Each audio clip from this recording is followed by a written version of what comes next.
নমস্কার বন্ধুরা, আমি আজকে বানাচ্ছি কাতলা মাছের মৌলি। এটা রুই মাছ দিয়েও করা যায়। আমি এখানে কাতলা মাছ দিয়ে করেছি। আমি 5 পিস মতন কাতলা মাছ নিয়ে নিয়েছি। এটাকে নুন, হলুদ আর সামান্য সর্ষের তেল এটার উপর ছড়িয়ে নেব। তারপরে আমি এটাকে হাত দিয়ে ভালো করে একটু এপিট ওপিট করে মাছগুলোতে মাখিয়ে নেব। তেলটা দিলাম, এতে মাছটা ফাটবে না, মাছ থেকে তেল ছিটকাবে না। এবার প্যানে সর্ষের তেল গরম করে ভালো করে তার মধ্যে আমি মাছগুলো দিয়ে দিচ্ছি, নুন হলুদ মাখানো মাছ। এবার মাছটাকে আমি এপিট ওপিট করে ভেজে নেব। এখানে মাছটা খুব বেশি কড়কড়ে করেও ভাজা হবে না, আবার কম ভাজাও হবে না। দুদিকে হালকা লালচে রং ধরলে আমি মাছটাকে তুলে নেব। মাছটা খুব বেশি ভাজা করলে শক্ত হয়ে যাবে, তাই অল্প ভাজা, মিডিয়াম ভাজাই এটার জন্য ঠিক। এইভাবে আমি মাছগুলো ভেজে সব তুলে নিলাম। এবার আমি একটা পেঁয়াজ নিয়ে নিয়েছি ছোটো সাইজের, 1.5 ইঞ্চি মতন আদা আর 8-10টা কাঁচা লঙ্কা নিয়ে নিয়েছি। এবার আমি কাঁচা লঙ্কা আর আদাটাকে গ্রাইন্ডারে দিয়ে পেস্ট করে নেব। এখানে লঙ্কা ঝাল যে যেরকম খেতে পছন্দ করেন সেই অনুযায়ী দিয়ে নেবেন।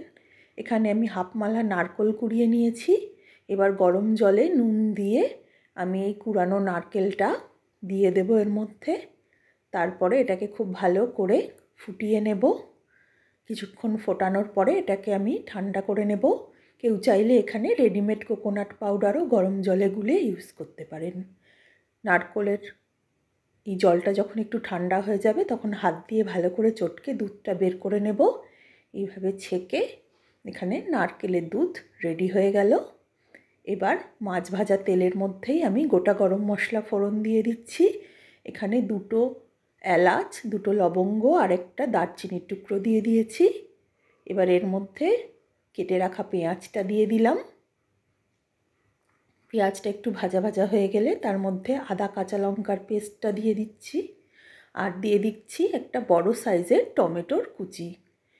এবার আমি টমেটোটা যাতে তাড়াতাড়ি সিদ্ধ হয়ে যায় তাই উপর থেকে নুন দিয়ে দিলাম, আর দিয়ে দিলাম 1 teaspoon Kashmiri red chilli powder, আর দিয়ে দেব 1 টিস্পুন চিনি। এটা একটু মিষ্টি মিষ্টি রান্না হবে, যেহেতু নারকেলের দুধ দিয়ে করছি তাই জন্য একটু চিনি দিলাম।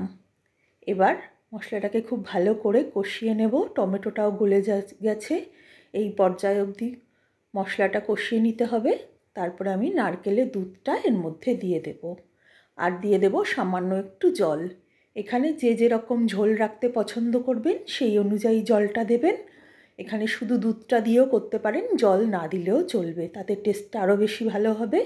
এইভাবে আমি 10 মিনিট মতন জলটা ফুটিয়ে নিয়ে যখন একটু ঘন হয়ে আসবে তখন এর মধ্যে মাছগুলো দিয়ে দেব। আরও আমি একটু রান্না করে নেব 5 মিনিট মতন। তারপরে ওপর দিকে ঘি আর 1 টিস্পুন মতন গরম মশলা ছড়িয়ে দেব। দিয়ে ফ্লেমটা অফ করে আমি এটাকে ঢাকা দিয়ে 5 মিনিট মতন আরও রেখে দেব।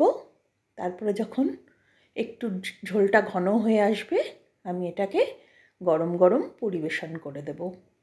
এই মাছের ঝোলটা রেসিপিটা ভাত, ফ্রাইড রাইস, পোলাও সমস্ত কিছুর সঙ্গেই ভালো লাগে। আশা করি আপনাদেরও খুব ভালো লাগবে।